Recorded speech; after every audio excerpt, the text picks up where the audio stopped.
Vajiraman Ravi has been still there even during my mains preparation, during both my attempts 2023-24. I started my preparation in 2018 here as a foundation batch student, and finally I'm again back here 6 years later. The life has come full circle finally. I post-graduated actually in year 2018. After that I came to Vajiraman Ravi, as the name has always been there, where I was completely clueless कि क्या करना है क्या नहीं. And that year I think, but I think ये join किया test series मैंने, and we had those regular feedback sessions. GS we had GS. I was enrolled for the GS thing. I had that regular feedback session after every copy that was checked. We had those mentoring sessions going on. So उससे पता चलता था what is wrong, where I should add on, what is the changes I need to make, etc. So it went like that, and I really scored good in GS. Last year also it was 435 marks in GS 1, 2, 3, 4. Vanakkam dear brothers and sisters, happy to meet you all. Introducing myself, I am Sivachandran. I have secured All India rank 23 in the recently concluded Civil Services examination.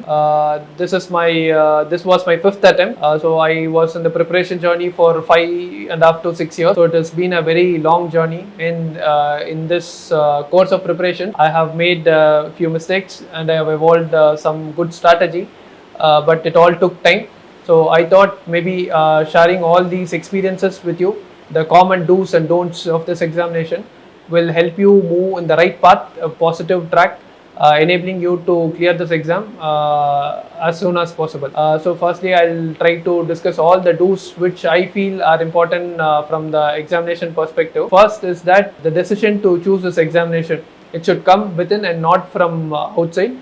Before starting preparation for this examination, it is very important that you develop the inner motive for you to prepare for this exam. The reason why I am saying is that as I was telling you at the outset, this was my 5th attempt, and during this course of 5 years I faced so many challenges. Though I received support from my family, I had challenges on multiple fronts, financial challenges. There were people who were of the opinion that I was wasting my time preparing for the examination. So all these challenges keep coming about. But what kept pushing me was my own internal motivation and inner conviction that someday I would be clearing the examinations. So it is very important that before you prepare, commencing the preparations, you develop an inner motivation towards preparations. Secondly, it is important that you develop a plan B before the commencement of examination. As I was discussing, this is a very unpredictable exam. You may be very well read, but at times due to the level of competition and the long nature of examination, the examination goes on for a year. You have different levels, prelims, mains and the interview level. You are not giving the best on any given day. The entire exam you may have to retake it again. So the uncertainty level and the challenge involved in this examination is enormous. So given these conditions, it is always important that you develop a plan B. Also, plan B helps you confidently take up this examination. My own case, I'm a qualified chartered accountant and company secretary. As I went past the 3rd attempt, as I couldn't clear it, I felt very low and dejected. Doubt started settling in. I started doubting my own levels of preparation, my own caliber, if at all I would be able to clear this examination. But then my strong professional backing always helped me stay confident. I always had this at the back of my mind. If not UPSC, someday I could always practice as a chartered accountant. So this confidence helped me develop my preparation in UPSC. So it is important you have a plan B in terms of very good professional qualification or a very good livelihood to rely on, if not for the civil services examination. So this is the second thing. Thirdly, before commencing preparations, you need to have a very good understanding about the structure of this examination. And the structure of examination best can be understood by a very good reading of the UPSC syllabus. So every year UPSC releases a notification mentioning the eligibility conditions, the syllabus and the structure of the examination. It is very important that you go through the syllabus and the structure of examination to understand the specific need. And the second thing is the previous year question. So that is the only true raw unfiltered source wherein you can understand what is needed of you in order to qualify this examination. So rest of all the sources at times have some vested interest, may be inaccurate, may be false, but the only thing that is unfiltered and perfectly accurate in terms of requirement from you are the previous year questions.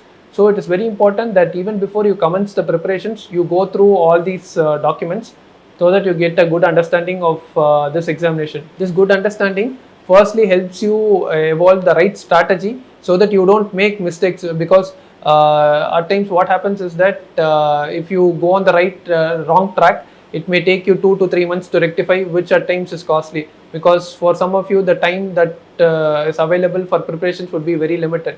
So having the right strategy by understanding the requirements of the examination right at the outset is very important. Then moving on, book list. It is syllabus. The reading of the syllabus will help you appreciate the different topics that are covered in this examination. For prelims, you have few topics. For mains, the same topics are covered, but in a more elaborate manner. And here and there are few topics that are newly added. For example, an entirely new subject is added to the mains levels of examination. You have the ethics paper, which is not covered in prelims paper. So all these things you will be required to cover, and for that you will need to have a standard book list.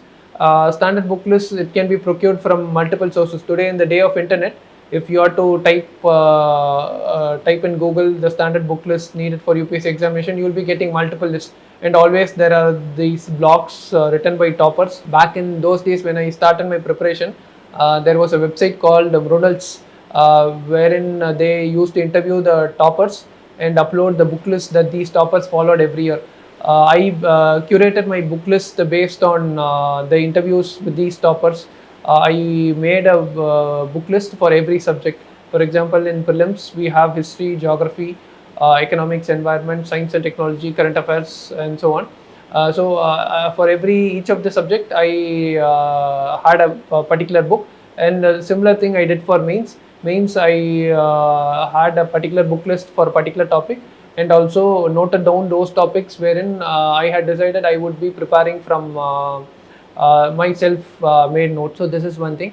After deciding on a standard book list, I would suggest that you completely rely on it, trust it, and stick to it.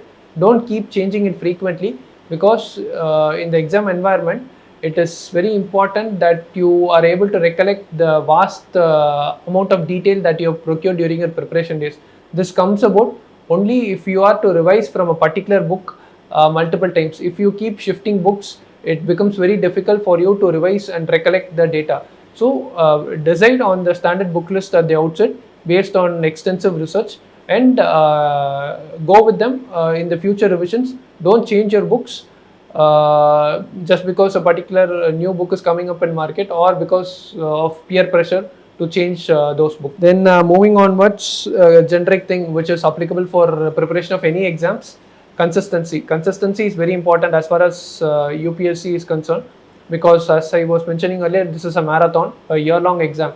So dejections will come about. You may feel disappointed.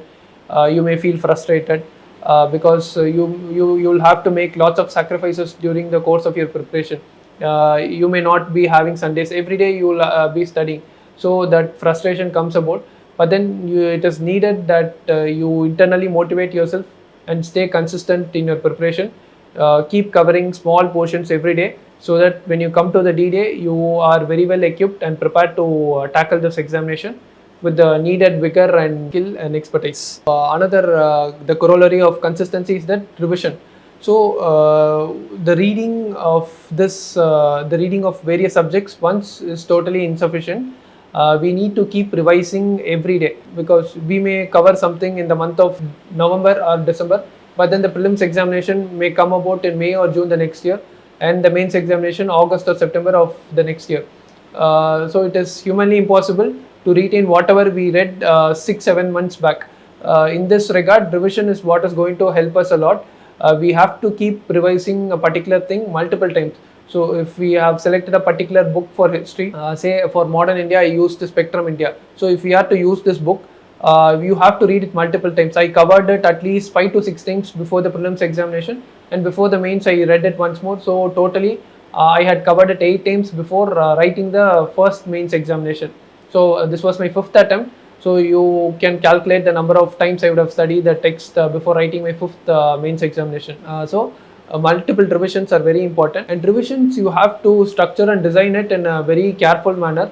Daily revisions, weekly revisions, and monthly revision. So a particular thing which you study on X day, on the X plus 1 day, you have to revise it. The first thing I used to do in the morning as soon as I get up is to do revision.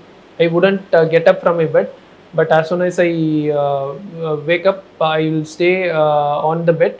Yet I'll try to recollect whatever I have read the previous day, and if I'm unable to recollect a few things, I would open the book right then. I would revise them once again, close them, then move on towards the next day's preparation. So it is very important that before commencing the preparation of particular day's topics, you have to revise the earlier day's topics.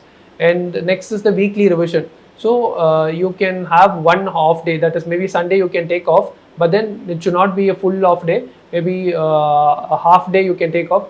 The remaining half day should be used for revision. So whatever you have read 6 days in the previous 6 days, it is ideal that you complete the revision in the 4-5 hours of Sunday, so that you recollect most of it. If we are able to do this revision, we will be able to retain 70 to 80% of what we read. Unless and until we do revision, it comes down to 20 to 30%, which is not sufficient for doing well in the examination. Likewise, how you do daily and weekly revisions, you can also take a day or two after you complete the month for revising the entire month's readings. This will also enhance your recollection and retention levels. Next aspect is reading of newspapers.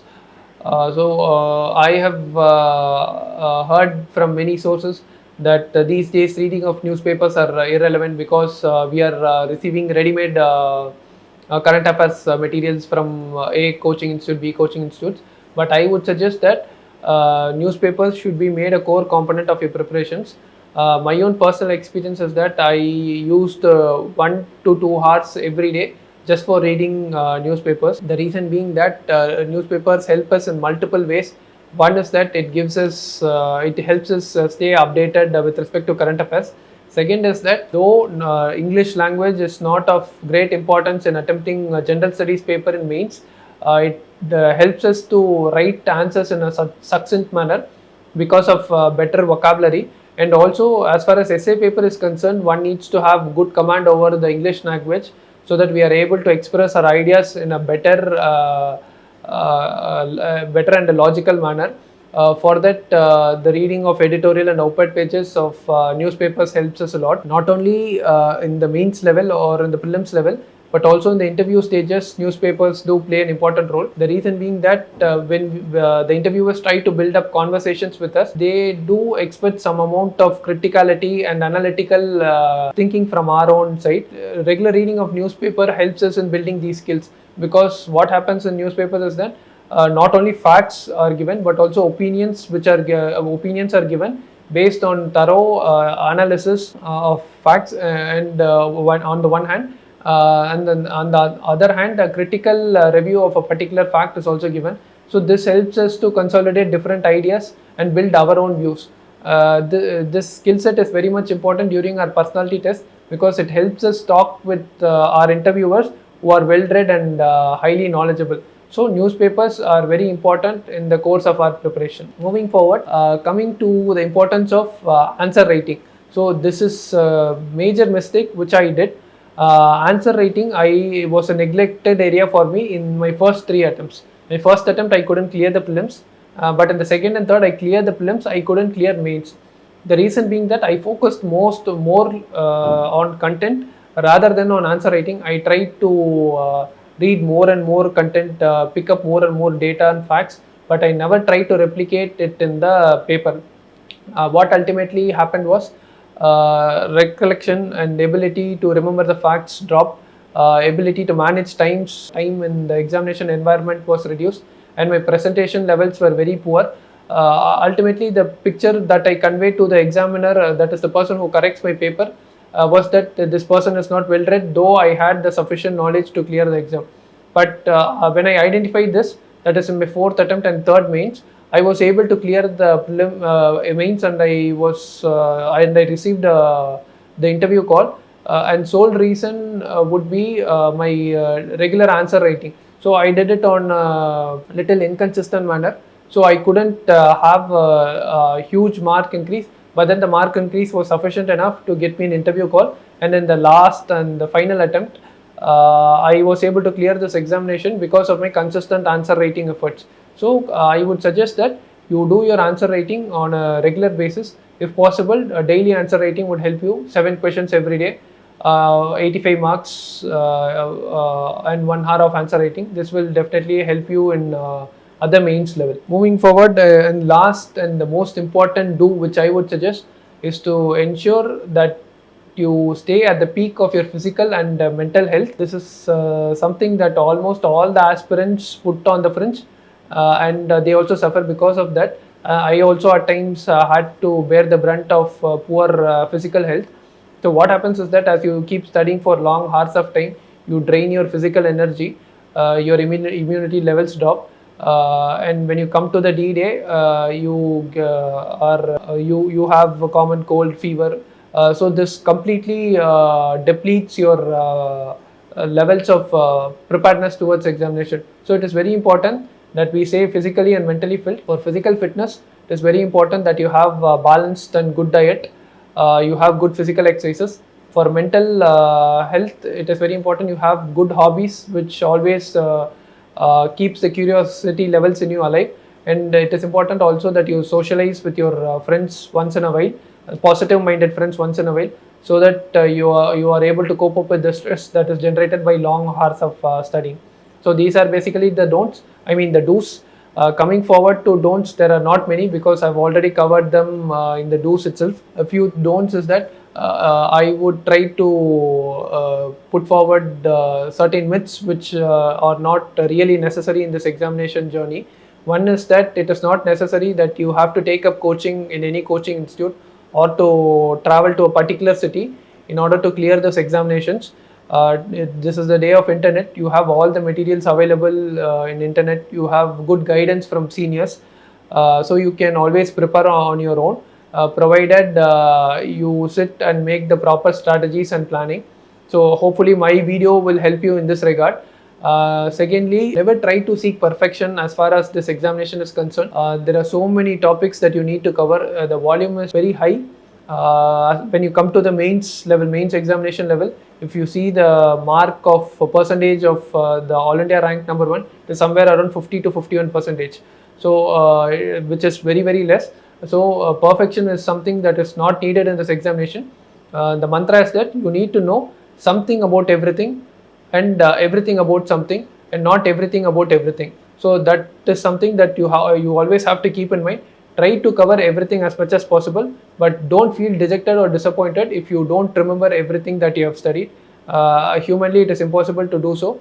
If even 70 to 80% of what you intended to do, you are able to do it, it is something that is of top class performance. Then again, I've already covered this point about the standard books. Don't try to expand your book list. Keep your book list restricted to a few books. Keep revising them again and again. And lastly, the most important don't is that don't procrastinate.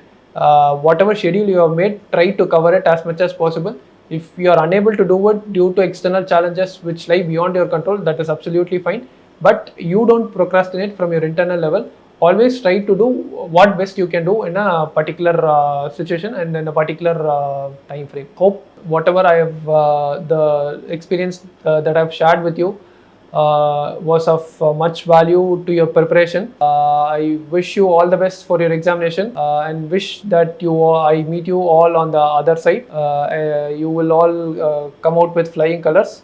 Once again, wish you the best for your examinations. Thank you.